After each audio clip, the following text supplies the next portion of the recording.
ताजमहल एक अद्वितीय प्रेम का प्रतीक आगरा की धरा पर तैरता हुआ है, लेकिन इसके भीतर छिपा एक भयानक रहस्य है।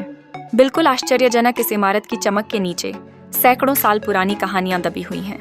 उन कहानियों में एक कहानी है एक गाइड आरिफ की, जिसने ताजमहल की हर दिशा, हर कड़ी को जान लिया था। लेकिन उसे सूचित किया गया था एक खौफनाक तहखाने के बारे में, जिसे लोगों से छुपाया गया है और जहां जाने की मनाही थी। रात का घना अंधेरा था, चांद की रोशनी एक हसीन रहस्य में ढल चुकी थी और आरिफ ने अपने दोस्तों के बीच में एक चुनौती को स्वीकार किया। उन्होंने कहा कि वह उस बंद तहखाने में जाकर लौटेगा, हालांकि सभी ने उसे मना किया। उनकी चेतावनी थी कि कोई वहां नहीं गया है क्योंकि वहां आत्माओं का बसेरा है। लेकिन आरिफ अपनी हौसले में अडिग रहा। आधी रात को जब सब कुछ शांत था, आरिफ ने ताजमहल के गुप्त मार्ग से दाखिल होने का निश्चय किया। रास्ता खो चुका था, पर उसकी जोखिम से भरी जिज्ञासा उसे आगे बढ़ने के लिए उकसा रही थी।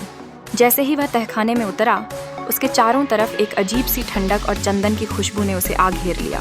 तहखाने का दरवाजा खोलने पर उसने देखा एक भयानक आकृति, सफेद कपड़े पहने, बिना पांव के उसके सामने तैर रही थी। डरते हुए आरिफ ने सवाल पूछा, कौन हो तुम?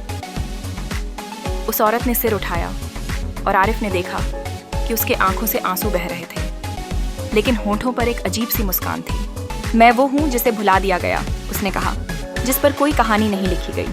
आरिफ की धड़कनें तेज हो गईं, उसके पांव मानो जमीन से चिपक गए।